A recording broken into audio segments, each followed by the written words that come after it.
I guess the machine will tell me. It's all good. We're all- So everyone can hear and everyone can see the slides? Yeah. I decided to make slides late yesterday. It was a terrible decision. COVID-19 therapeutics and vaccine update. I'm going to see if I can get this to change now. There we go. So I have no disclosures. If someone wants to pay me money, I'm happy to take money. Some stuff about the Delta variant as far as things go. This is the main trial where things were cited from at the IDSA last week. It's a small number of patients from China, where they got a lot of the preliminary data, or where you see a lot of numbers quoted in the media and things. So under the old nomenclature, this was the B16172 variant. It was first detected in India. It's now the most prevalent variant in the US and in Canada. Alpha variant was probably about 50% more transmissible than wild type, and Delta is probably about 50% more transmissible than Alpha, as it keeps winning out over Alpha variant in communities across the world to be the predominant strain. So the CDC calculates R naughts, which is your ability to transmit to other people for like every single infection. So the most recent stuff for their calculations, the Delta's R naught is about 6.4 versus the original wild type strain, which was somewhere between 2 and 3, probably closer to 2. Your viral load, your ability to transmit, predominantly being driven by your viral load, which is about 1,000 times higher than wild type, at least in this study, in the upper airway. Your medium incubation period is also shorter, so 4 days versus 7 days. So there's a couple of things that kind of go along with this as well, right? Because if your contact of a case is not found out to be positive until much after you've had the opportunity to go through your first incubation cycle, you're going to have a higher viral load, you're going to have earlier symptoms, and you're going to be transmitting more effectively before you even know you were a contact of a case. So in this initial small study as well, with the descriptive statistics, there seemed to be less fever, 63 versus 75%, less dyspnea at presentation of 11 versus 23%, less diarrhea, and also less vomiting for initial positives. There are a few studies, one of which is Canadian, that say that it's more likely to cause severe disease in the unvaccinated. Some of the issues with that is that you're now trying to sort out essentially disease severity in a partially vaccinated or a vaccinated group of people, and separating out that data from the vaccine data is a little bit more cumbersome. So we'll get more information on that in probably the coming months. So a lot of these slides I've borrowed from talks at the IDSA last week. I was at ID Week virtually last week. So this is appreciating stages of COVID-19 is crucial to management. And that essentially comes back to, as we talked about in a lot of the therapeutics, a lot of the different trials that have been done on the therapeutics that we used. When you look at them, giving them at any time, there's no statistically significant outcome or positive outcomes associated with them. But if you give them at specific times in more protocolized trials, there's better data for increased mortality benefit and decreased progression towards ventilations. So you're talking about your pre-exposure period, your incubation period, your detectable viral replication, and then you move into your viral symptom phase of the illness. Your early inflammatory phase of the illness is when most people present to hospital as your antibody titers come up and you start to have damage to your lungs. And then moving forward, they have talked about secondary infections. So the time frame when you're starting to get either bacterial pneumonias, line infections. There's cases of invasive pulmonary aspergillosis after this. And then you move into a multi-systemic inflammatory phase, which is similar to the phase that kids see for some severe disease, talking about like a Kawasaki-like illness, where you're getting into a lot of immune-mediated effects from the virus on peripheral tissues, like myocarditis, things that affect sperm counts, and like sort of leading into kind of your post-COVID sort of phase. And now, not all adults reach that. They are seeing it in the States, and they are doing some trials on IVIG or secondary courses of steroids at this point to see whether or not there's any benefit associated with that, but it's probably too early to talk about those. And then the tail phase, which is really things where not everybody kind of goes into, but either long COVID or the period of time where you're dealing with the effects of having ARDS or surviving severe disease and the debility it has on your life, essentially. So there's a nice little table that kind of goes through this. So your pre-exposure period, and we'll talk about where different interventions kind of go with that. So then you have your detectable viral replication, then you have your symptom onset in your first week, your early inflammatory changes in your second week, your secondary infections, and then your multi-system inflammatory response syndrome. And the dotted blue line here is your infectious level of viral replication, and the red line down here is your PCR threshold for detection as well. You can see the viral peak is coming up early, and then really this curve should probably be shifted this way with Delta variant because of the rapidity of onset of high viral loads. And we can see that even in New Brunswick when we talk about CT threshold or cycle thresholds for positive tests for patients that are symptomatic, coming up earlier and much higher in the PCR assays. And then this is this phase is really associated when you see the patients that come in with, then they have a viral illness. They really do. They have cough, they have runny nose, they feel crappy, they have myalgias, arthralgias, and fevers. And then really when you're going into the second, the early inflammatory phase and into the second week, you're starting to see your antibody titers come up, and that's when you're getting to sort of the autoimmune process, or not the autoimmune process, but the process where you're destroying your own lung tissue, and you're getting into the hypoxia.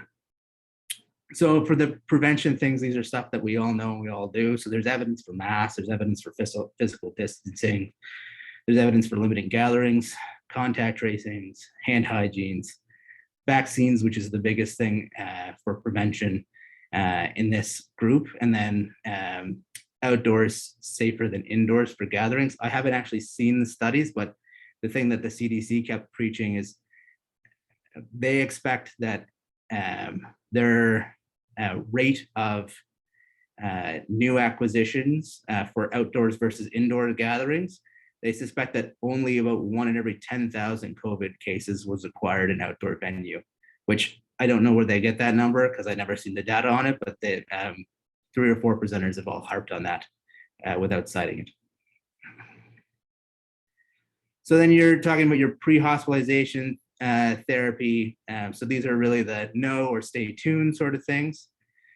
So first up, hydroxychloroquine, azithromycin, lopinavir, ritonavir, ivermectin. Don't do it. Just don't ask me about it. Don't ask anybody about it. There's lots of data that's out there that shows that these things don't work. Then there's a new drug that Merck has kind of come out with that they're applying for approval for. It's an oral antiviral, which is nice because that's when you could actually have benefit,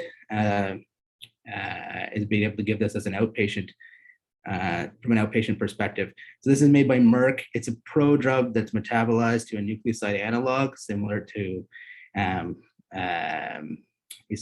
famciclovir, valganciclovir, that gets taken up into the negative sense strand, and then induces catastrophic mutations into the newly made positive sense strands, resulting in a non-effective virus. So they have a phase 3 trial called the Move Out trial, which at the first interim analysis of 762 patients showed reduced hospitalization and death compared to controls, 7.3% versus 14.1%. The actual trial hasn't been published yet, but this is the press release and where they're going with the data presentations to the FDA and Health Canada. And there were no deaths in the treatment arm. I guess the stipulation with this as well is just like any other viral infection where we have actual good antivirals for, you need to get on to infection earlier, and the benefit is going to be getting it in early on in that viral symptomatic phase, or even maybe as a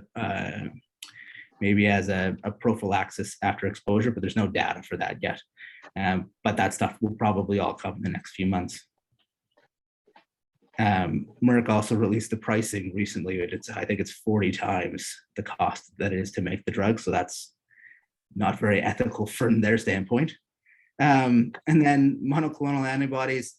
So Regen COVID just came out.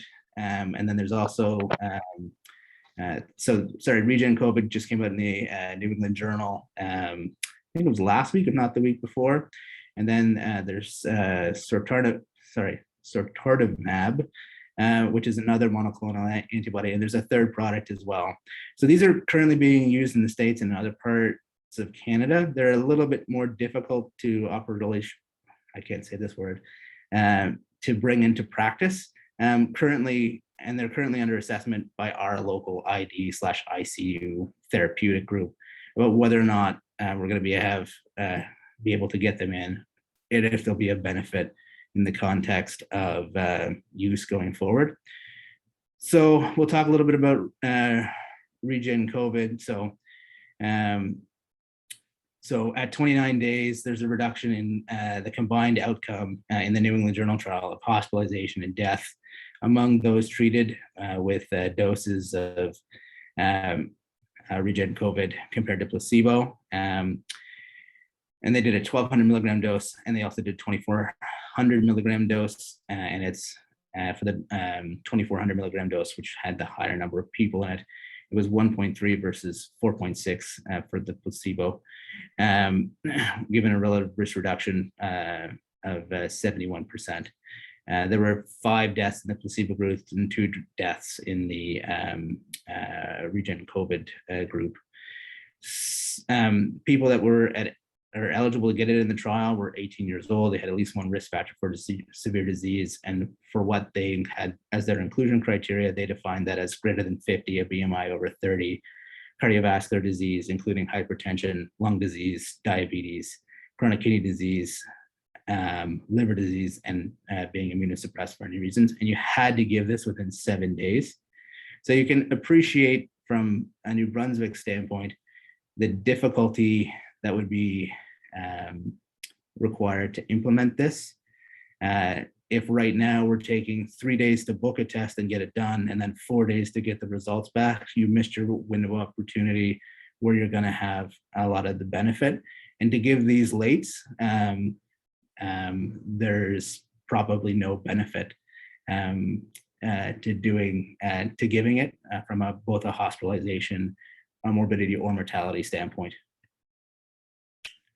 So in terms of what the ID therapeutic group has talked about here for approval, so this is the inhaled budesonide 800 micrograms times 14 days and turbohaler. So that's based on 2 trials. So one is the STOIC trial. So this is a non-placebo controlled trial of 139 adults, outpatient, with mild early COVID-19 treated with inhaled budesonide on average for 7 days. And they were assigned to that or usual care. Among those treated with inhaled budesonide, in this small trial, there was a reduction in hospitalizations at 21 days of 1.4 versus 14%. However, in the larger principal study, which is an open label trial as well, of 18,056 outpatients, age greater than 65 or age greater than 50 with risk factors for severe disease treated with budesonide, it led to a reduced time to self-reported recovery of more than 3 days, so 12 versus 15 days, but did not impact hospitalization or death. These are the eligibility criteria that we've included on Spectrum for who it's available for. These eligibility criteria were merged from the two trials and really just looking for having an opportunity to give some early therapy. So our exclusion criteria from the ID advisory group were being almost recovered. You're currently on an ICS, an inhaled corticosteroid in the community. You have hypersensitivity to inhaled corticosteroids. You're unable to use the inhaler for whatever reason, or you're being admitted to hospital. And I will just highlight this, but if you're admitted, there's no evidence to support continuation with dexamethasone.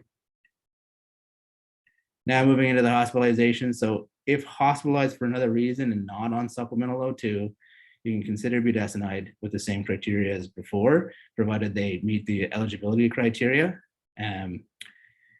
So everybody should get VTE prophylaxis unless contraindicated or they need full dose anticoagulation.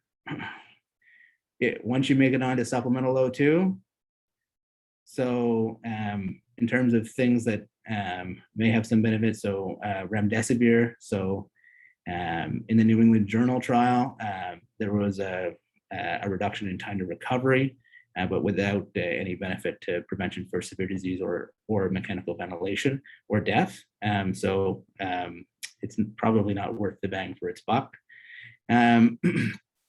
In the more larger academic world, so a meta-analysis of 4 trials that included over 7,000 patients with COVID-19, remdesivir did not reduce mortality statistically significantly or need for mechanical ventilation compared with standard of care or placebo. It did reduce time to recovery for patients on supplemental O2. And that's the main reason why we don't feel it's a benefit for the cost and to benefit ratio.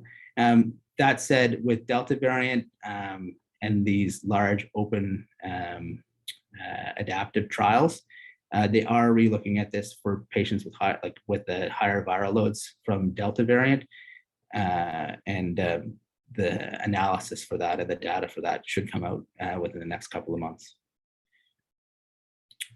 Dexamethasone, so the 6 milligram PO/IV for 10 days after the recovery trial. So dexamethasone is associated with lower mortality overall with a relative risk reduction of 0.83 and a number needed to treat of 36 for all comers. In the subgroup analysis, this was more pronounced for those receiving invasive mechanical ventilation with a number needed to treat of 8 for mortality or requiring oxygenation but not ventilation with a number needed to treat of 34.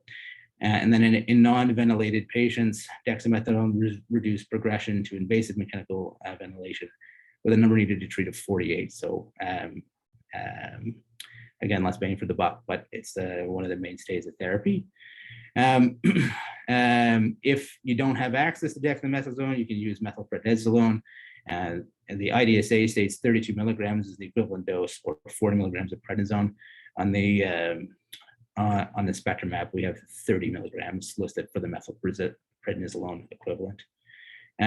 Don't extend it past 10 days. There may be some increased harm associated with that with micro and macrovascular clotting issues, as well as the other steroid related side effects without definitive evidence of benefit.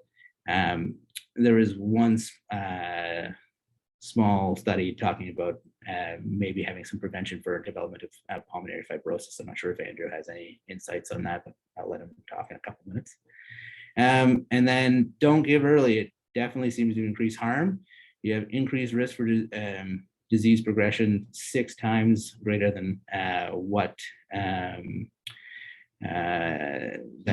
you could be at for your age-adjusted cohorts. And then it may increase mortality for your age group also by up to 35% from baseline, and that's in large meta-analysis of the trials. That was presented last week at the IDSA. So if you see a patient in the eMERGE and they don't need admission, don't give them dexamethasone. So moving on to tocilizumab and the anti-IL-6 therapies. So those are the recovery and REMI-CAP trials. So the most important thing to know is timing is important with these. Other less protocolized trials looking at tocilizumab given at any point don't show benefit. So you really have to follow the inclusion criteria for these trials to actually have benefit and see good results. So for those, so REMI-CAP's a multifactorial adaptive platform trial with those number of participants. It was given within 24 hours of starting organ support in the intensive care unit, which could have been Airvo, which is why our recommendations include when patients end up on Airvo. And you were randomly assigned to see 8 or receive 8 milligrams per kilogram per body mass. Seralutamab was also used as which is another anti-IL-6 in this trial as a comparator as well. In-hospital mortality was reduced from to 28 versus 22% versus 36% respectively. And there was improvement in your odds ratios for hospital survival with both tocilizumab as well as seralutamab. And then in recovery, it's a randomized controlled open label platform adaptive trial. Those numbers were the ones that were included for tocilizumab and for their controls in that. So it was given if there was hypoxia and a CRP greater than 75. You could do a second dose in the trial 12 to 24 hours after the first dose if you didn't have appropriate response. The data for a second dose is not as promising. So in limited resource settings, we don't pursue that.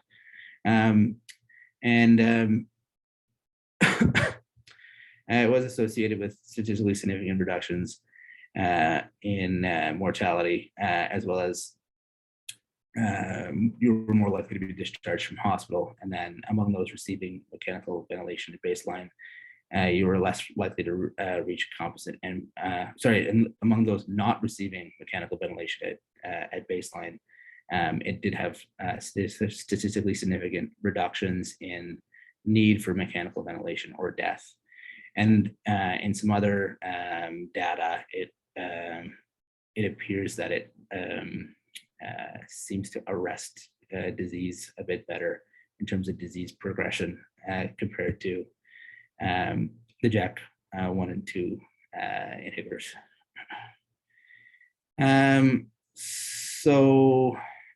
These are our eligibility criteria. I won't go through all of them because they're available on Spectrum and from a time perspective. But the main things to highlight is over 18, COVID positive. You have to be on dexamethasone. One of the 2 criteria for inclusion from either the REMI-CAP or the recovery troubles or recovery trials. I have that backwards, sorry. It should be recovery on top, REMI-CAP on bottom. That said, if somebody's coming in like profoundly sick and go to the ICU emergently, oftentimes we'll give it with the start of dexamethasone, at least at this institution. I think Steve's actually watching this too in St. John, so I'm not sure what his practice is in St. John. These are the exclusion criteria: known hypersensitivity, a coexisting severe infection that might be worsened by tocilizumab, because these are potent anti-inflammatories. ALT or AST more than 5 times the upper limit of normal at baseline, and platelet counts less than 50 at the start. These are the doses that we use. Remember, the max dose is 800 milligrams. These weight-based dosings are derived based on ways to try and maximize the supply that we have allotted to us. And our supplies are being tracked on a daily basis through our ID pharmacists in Moncton. Baricitinib is also fairly new. It's a JAK1, JAK2 inhibitor. It's not to be combined with an anti-IL-6 therapy. Tocilizumab is the preferred agent as long as it's available. I think there is a head-to-head trial that's supposed to be published shortly. The COVID barrier trial was the one that showed efficacy. These are the eligibility criteria that are provided by Sun Spectrum. These are the exclusion criteria, which this talk will be available to you, and you'll all have access to Spectrum. So if you're thinking about use, I invite you to go through the eligibility criteria to ensure that your patient's actually eligible. And these are the dosing schemes available to you. It is orally, so it is important to note that it can be administered via NG tube and can be crushed. You're treating for 14 days. In terms of others and things to sort of think about that kind of go with that. So when do you use antimicrobials for these people? So my thoughts on it are I use in the context of productive cough, like with sputum, and a dense lobar consolidation on the chest X-ray, or if they have new fevers, latent disease, or they have a known secondary infection. Always get a sputum sample to help tailor antimicrobials, and then use your straightforward CAP and HAP pathways when deciding about what you're going to do for your empiric therapy if you're trying to treat a pneumonia syndrome.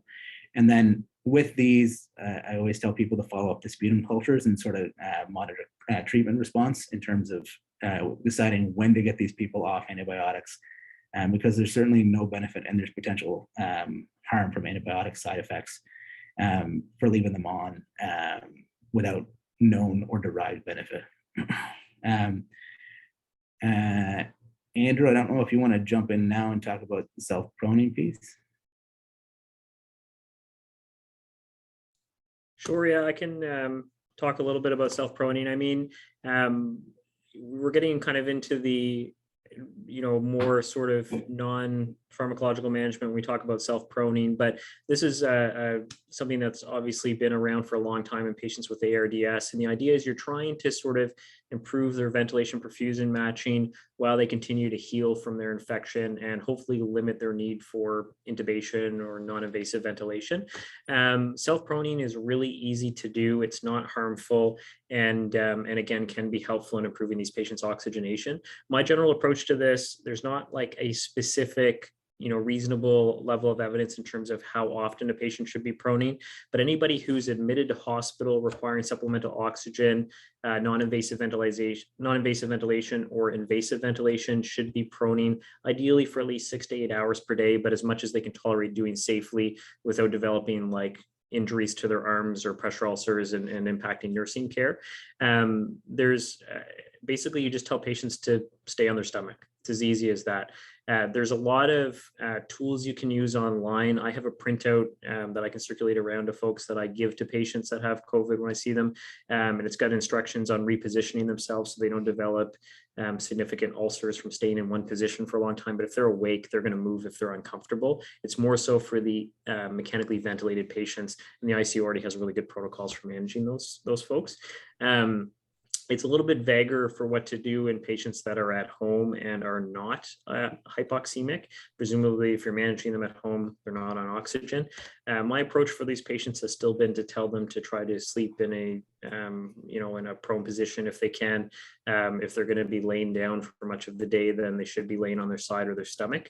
But for patients that are at home, there's really not a lot of evidence that that's preventative in terms of limiting hospital presentations or more kind of severe respiratory complications of COVID.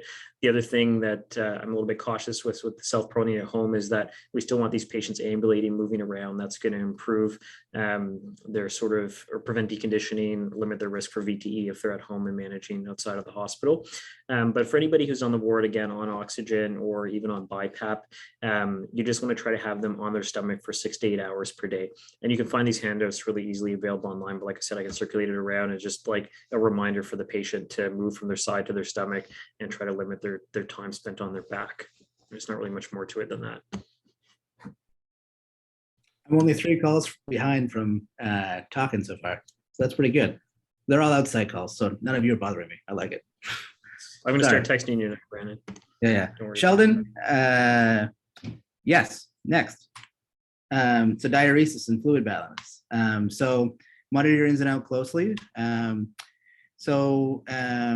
talking with Zishan, he's finding when people make it to the ICU, targeting euvolemia, if they're heading towards the ICU, really 2 to 3 liters negative for like cumulatively for the admission. He seems to have a better ability from on oxygenation and them tolerating BiPAP or Airvo better. And realistically, from the ICU care perspective, the main thing that we're trying to prevent is intubations, because they people always do worse after they're tubed. This is just something that I found on the internet, Andrew. I don't know if yours is different than this one. This one's fine. I've seen this one. This gives like a schedule to patients for like, generally they'll with this like schedule, they'll get at least 6 hours of proning. But yeah, there's a bunch of printouts exactly like this that are available that you can just print and give to a patient, more so for a reminder for them to just stay on their stomach. And having like the pillows underneath their pelvis and stuff like this, like are in this photo are helpful ways to just make it more comfortable for them. But these people are awake, so like they'll find ways to make themselves comfortable and stay on their stomach for the most part. Hello, Mark. Sorry, that's Rob.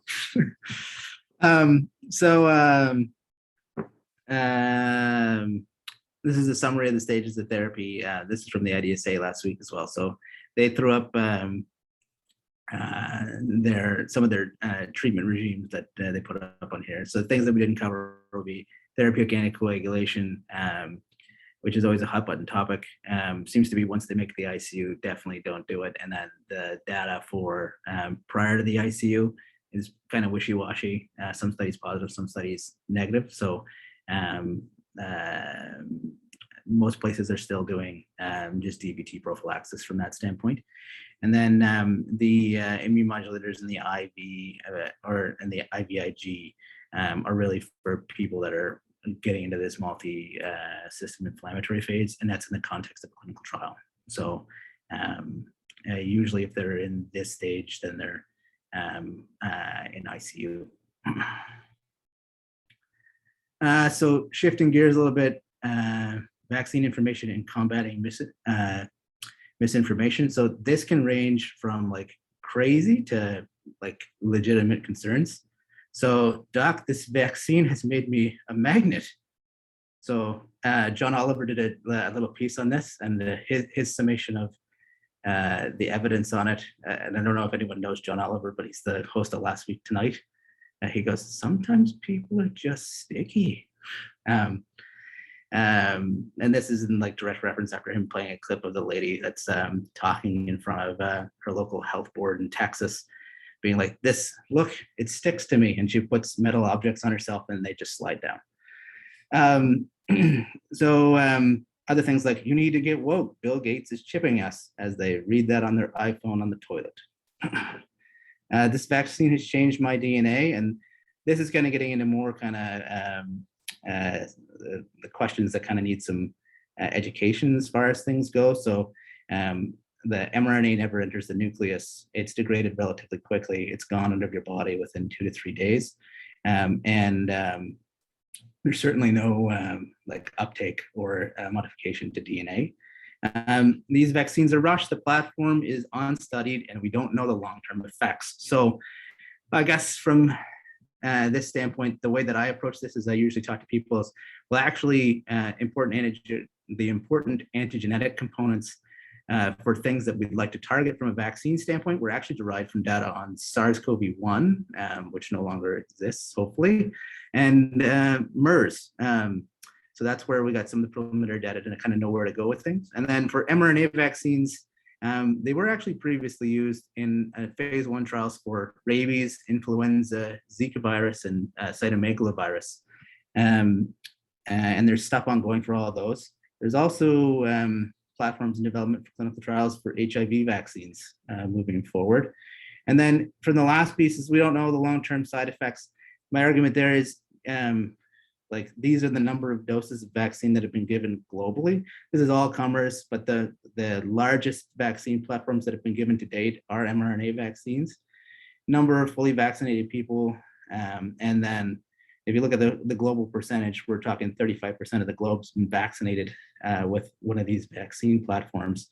And we've got at least 8 months of data to sort of say there are no long-term effects related to these things. And for the most part, these vaccines are safe. And I always talk about a biological plausibility standpoint. So realistically, if you're talking about long-term effects from vaccination, you really have to be talking about autoimmune derived processes, which you don't get late, you get them early on as far as things go with most other vaccine associated injuries. So we're not likely to see anything coming forward for long-term effects from a health standpoint that's going to come up late that we wouldn't have already encountered. So next is we don't know what's in them. Well, actually we do. You can look at, the stuff's readily available on Health Canada's website, the CDC. For Pfizer and Moderna, which are the two vaccines that are available in Canada, there's mRNA. For Pfizer, it's the specific region of the receptor binding domain. For Moderna, it's the entire spike protein. There's lipids, which are present to help stabilize the mRNA and be the vaccine delivery vector. There's salts to stabilize, as well as, stabilize the pH to maintain the mRNA, as well as prevent bacterial infection. There's some sucrose and there's water for the injection. And patients can look those up online if they want to as well. So what about the risk of myocarditis, which is the thing that everyone kind of talks about now with mRNA vaccines? So this is stuff from from IDWeek as well. So this is the CDC data, and their sources down here at the bottom as far as things go. But this is the reporting rates in females and in males for age. And you can see then this is per million doses. So people look at this and they say, well, wow, young people seem to get a lot more myocarditis, especially young males. And that over 1 million doses is a little bit hard for some people to understand. So the CDC has actually done a lot of things from age group perspectives, and we'll go through all of them at the end. But specifically talking about for 18 to 24-year-olds. So if you look at females, so if you vaccinate 1 million people, you get 14,000 COVID-19 cases prevented. You get 1,000 less hospitalizations. You get 93 less ICU admissions for that age group, and you get 13 deaths prevented, and you get 4 to 5 cases of myocarditis in women. And then for males, it's 12,000 cases of COVID presented, 530 hospitalizations prevented, 127 ICU admissions, and 3 deaths prevented for 45 to 56 cases of myocarditis. And the caveat to that is these are usually mild and self-limiting without lasting damage. Maybe my cardiology colleagues can come into that piece as well towards the end. Next is we're going to find out these vaccines are associated with infertility, and this is from the male perspective. So there was a small study done for this, mostly to have something that you can present to people. done by Daniel Gonzalez et al. And so it's a single center prospective study at the University of Miami. Recruited healthy volunteers aged between 18 and 50, scheduled for Pfizer and Moderna vaccine. Sperm samples were collected after a period of absence of 2 to 7 days prior to receiving the first dose, and then after the second dose of vaccine. You can see there's not really any, or sorry, there's not any detrimental effects for sperm motility, sperm concentration, the volume of semen. In fact, the follow-up numbers are better than the baseline numbers for a lot of these things. So their conclusion was there's no effect on male fertility in this small study. That said, one of the things that I found that was interesting to know is apparently there's a lot of ACE2 receptor in the testes, and to actually get symptomatic COVID, there is actually reductions in sperm motility, as well as sperm concentration and the viable amount of sperm, at least acutely after infection. I don't have those numbers to present here, but that data is actually, it's available if you want to look for it. So what about female infertility? So this is a study by Morris et al., and it's a study from an IVF clinic in Illinois. So the pseudoscience claim of a hypothetical cross-reactivity between spike protein and succinctin-1, which results in permanent female sterility. And cinctin-1 is a protein needed by the cinctitrophoblast early in development, and I am definitely not an MFM doctor, so I can't tell you what stage of development that is. But this is done at an IVF center in Illinois. So they used a frozen embryo transfer as a model for comparing implantation rates between patients that were SARS-CoV vaccine seropositive, people that have people that had had recent infection, and then seronegative women. And then the uterus was essentially standardized in pre-testing to make sure they had a normal uterine cavity, and they took standard doses of estradiol tablets to make sure that there was a minimum thickness of the endometrium of at least 6 centimeters. And then there was no difference in rates of implantation for both biochemical pregnancy, clinical pregnancy, and ongoing pregnancy in any of the groups. So what about post-conception from the female perspective? So this stuff is from the IDSA as well. So pregnant women are considered a high risk group for severe COVID-19 complications. So there's a systemic review of cohort studies, 92 publications published in the BMJ of 67,271 pregnant women. So compared with non-pregnant women of reproductive age, pregnant women are less likely to be asymptomatic. They're more likely to be admitted to an ICU.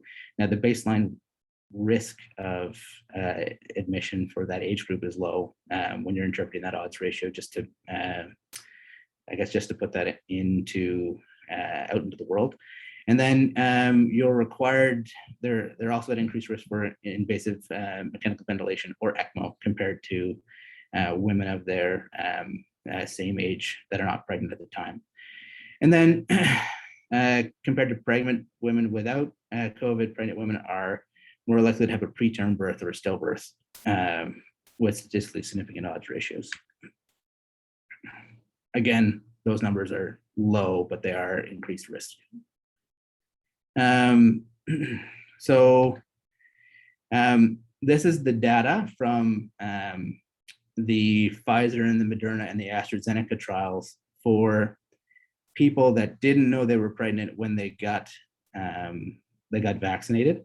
So this is the rates of or the number of people that were actually accidentally pregnant in the trial, and the rates of miscarriage that were experienced by them. So the CDC has done a big study in the States through the VSafe pregnancy, that's the Vaccine Safe Pregnancy Registry, looking at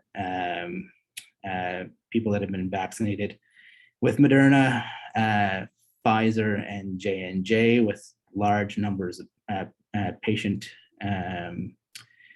data, and they found no increased risk of spontaneous abortion after COVID-19 vaccination during pregnancy. So the unadjusted cumulative risk of spontaneous abortion after mRNA vaccination was 14.1% compared to the cumulative risk of spontaneous abortion for AIDS standardized controls of 12.8%. So it's more evidence that mRNA COVID vaccination during pregnancy is not associated with spontaneous abortion. And that data is published in a New England Journal trial, I think in June of this past year. So, so I guess back to basic number quotes. Brandon, so, can I just interrupt you for a sec? Sorry. I just have to drop out quickly. I've got a couple of patients waiting, but I don't have much else to add to all the excellent stuff Brandon said. Maybe what I'll do is I'll just leave my email in the chat. And if anybody has any specific pulmonary directed questions, they can just send me an email and I'm happy to answer any questions that people have. But I'm just going to have to drop off the call. Apologize. Sorry to interrupt, Brandon. Carry on. No worries. So some basic numbers to quote for people. So for age 18 to 49, you're 23 more times more likely to be hospitalized if you're not vaccinated. For age 50 to 64, you're 22 more times likely to be hospitalized if you're not vaccinated. For age 65 and greater, you're 13 times more likely to be hospitalized if you're not vaccinated. And this is CDC data. The red bars at the bottom are for vaccinated individuals, and the unvaccinated are the curves in blue for those specific age groups, and that's a factor over time. The gray bar at the end is the preliminary data for the month of July because of lag time, essentially.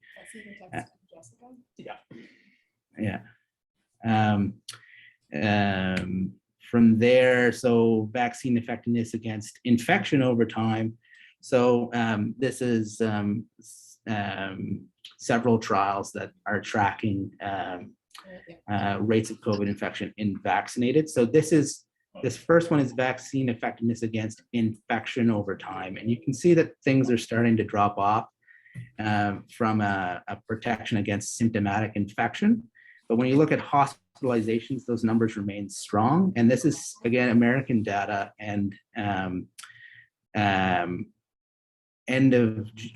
mid-June to beginning of July is when Delta variant really took off in the States.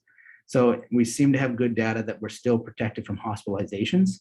We're just getting more symptomatic infections in the fully vaccinated.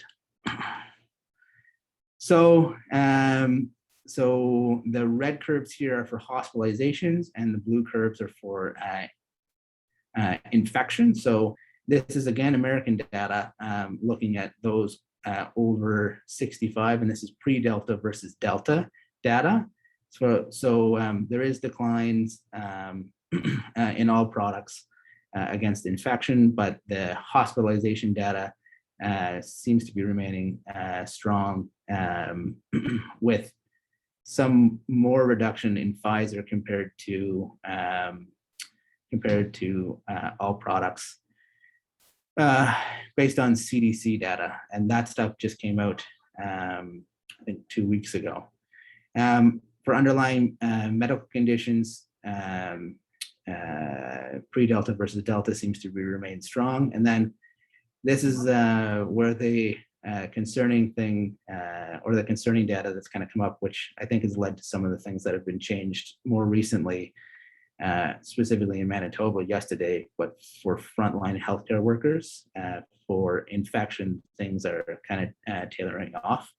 And for those, again, this is infection, not hospitalizations, but the public health benefit from vaccinating us and the health or frontline healthcare workers with third doses is, well, one, we don't get COVID, and two, from a healthcare system that's significantly understaffed all across the country, being able to not have people off for isolation. So these are the CDC recommendations for COVID-19 booster shots for certain populations. So people over 65 and older and residents in long-term care settings, they should receive a booster of Pfizer at least 6 months after their primary vaccine series. And then for those 50 to 64s with underlying medical conditions should receive a booster of Pfizer at 6 months after their primary series.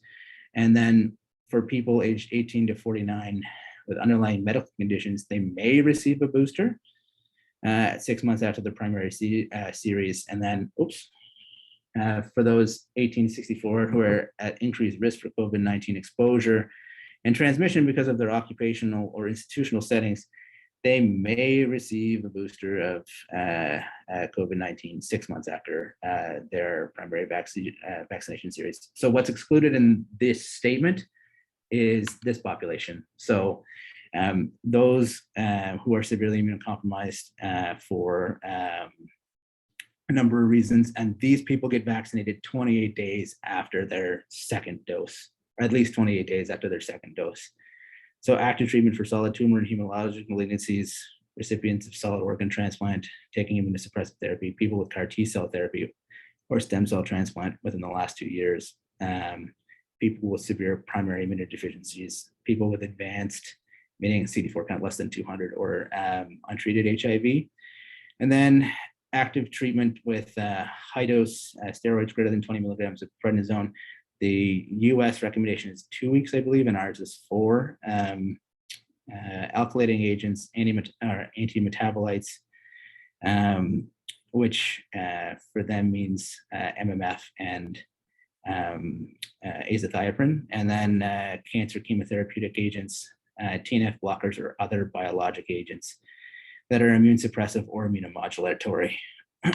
So like I was saying, this actually just came out yesterday. So Manitoba has now expanded third dose eligibility for healthcare workers during the fourth wave. And this, like I said, this is from yesterday. So things will change as time goes forward. And I would suspect that we'll all be getting boosters at some point in the future.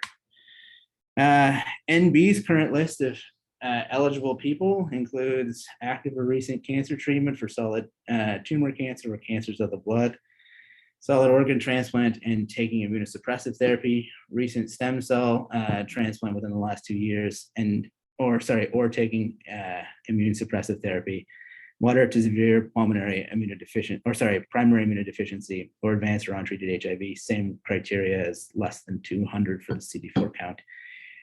Or moderate to severe immune suppression therapy with cancer chemotherapy, immune therapy, or other biologic medications that significantly suppress the immune system. They give the example of rituximab, but it can be any biologic, although that's not listed anywhere in the Brunswick criteria. And then high dose systemic corticosteroids greater than 20 milligrams per day of prednisone, or equivalent to greater than 20 milligrams a day of prednisone for more than 4 weeks.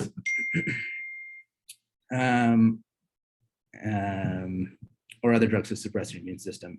Significant problems with spleen or post-splenectomy, and then stage 5 chronic kidney disease. So this is also CDC data. So this is the safety effects of third doses. So when you look at any injection site reaction, similar numbers to first and second dose. This is specifically for mRNA vaccines. Any systemic reaction, again, similar numbers. Any health impacts, again, similar numbers. Being unable to perform your activity of daily living for any period of time, again, similar numbers. Being unable to work or having to take a day off work, again, similar numbers to second dose. And then need for medical care, again, still profoundly low.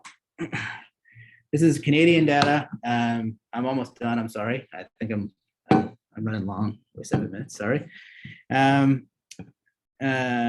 So this is just the waves in Canada over time, and then the bars are separating age or infection by age groups.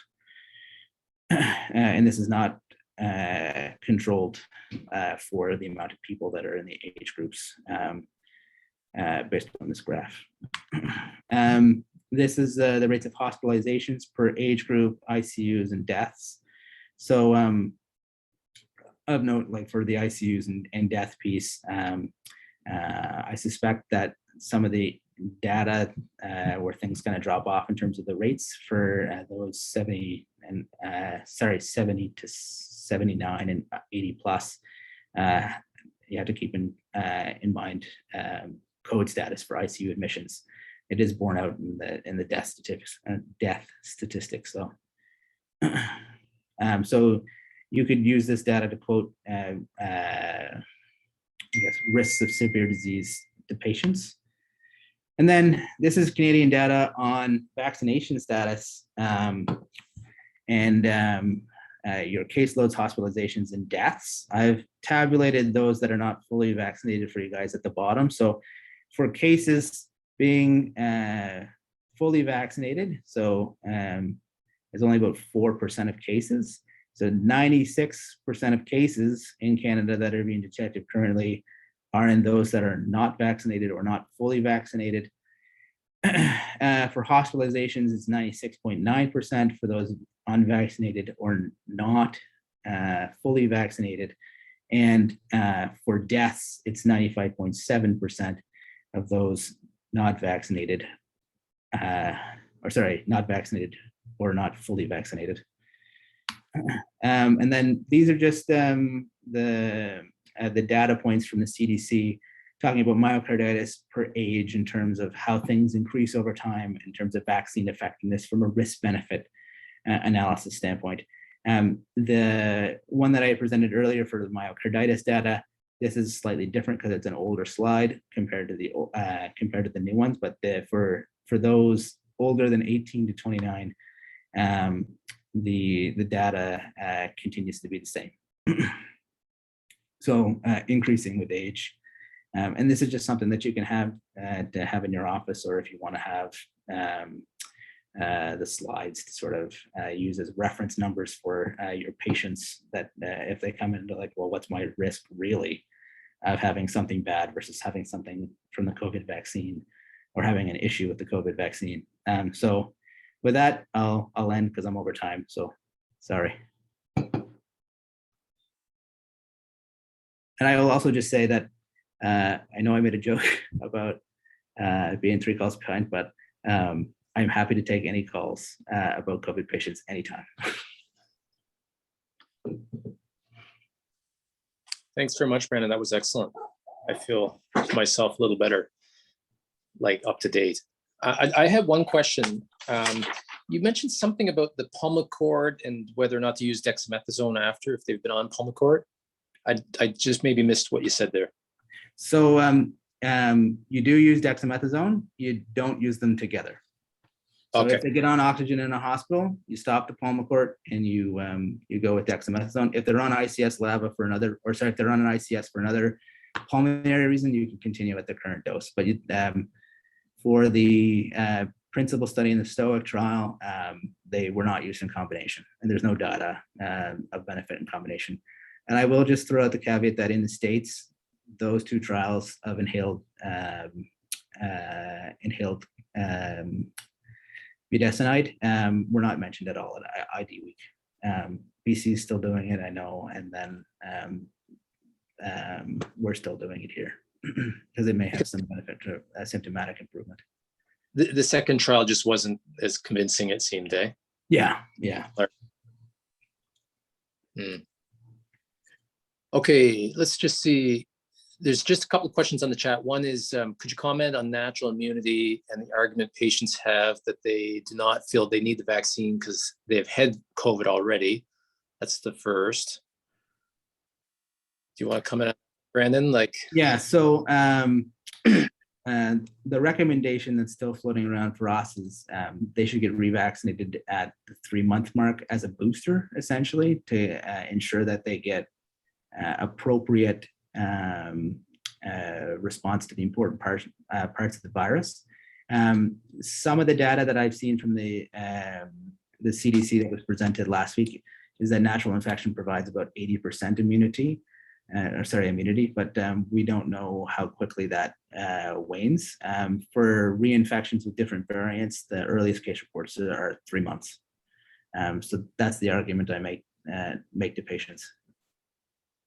Okay.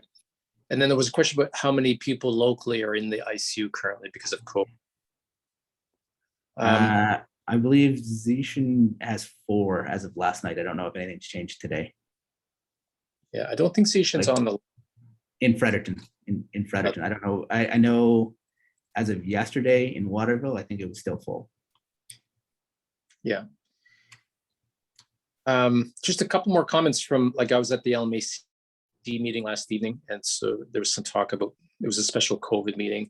One thing that I thought was interesting is that Horizon now has a coordinator, Dr. John Mowat in St. John, who, when a patient needs an ICU bed in the province, I don't know if it's for both Horizon and Vitality or just Horizon, but you can call Dr. Mowat, similar to the trauma line, and he will know where the available beds are and help to coordinate. So for example, if URV is full and they need to get a patient out, then he would be the person to call and they help to coordinate the transfer, or for that matter, transferring a non-COVID patient to make room for the COVID patient in the ICU, which might be preferred. I believe that's been set up in the last 2 weeks because of us actually having a real first wave as far as like the patients with severe disease and getting into trouble. I know some of the issues with like bringing them down here last week would have been having to redistribute staff up to, like, ICU staff, which are short, up to for Southeast to open up the wards up there. And that's that opened, I want to say, over the weekend, but I'm not 100% sure on when that actually physically opened. But they now have 2 patients upstairs as of my knowledge yesterday. Yeah. So I think. My understanding is St. John has the largest capacity to take, and I think that's why Mowat got picked to do it. But that's been handled by the ICU docs in terms of how they're going to triage and how they're going to move people around. Recognizing that I don't believe Moncton has any ECMO, like in the Dumont on the Vitalité side, but St. John does have some ECMO capacity. Okay. The other thing that's been discussed here, and I don't know if this is, really fully worked out in Fredericton yet, but is that, Zishan thinks that it's better to have a smaller number of people involved with caring for the COVID patients just to get the competence at it and to know when to do different things to optimize the outcomes. And so, like, if the numbers remain within a reasonable volume in the hospital, he's thinking about trying to keep the majority of the patients under ICU care in order to sort of try to keep them out of the ICU. And so there's plans to open a second ICU team when there's too many people for one ICU team to manage. But I think it'll depend whether what the volume of inpatients is, whether that's a practical solution or not. And there's, consideration of asking people that, of course, there's quite a few people in our group that do ICU already. I think there's about 8, but the people that may have used to have done it may be asked to volunteer to consider helping out if there's a second team needed. But, if you get beyond that and you get 50 people in the hospital, then you have a bigger problem, and, there's going to be a need for everybody to be involved. Yeah. And the other thing is, go ahead. I'm sorry, I was going to say, I think some of that is like more so derived around what like us having to actually deal with a lot of admissions for the first time and finding out what's been working or hasn't been working. Yeah.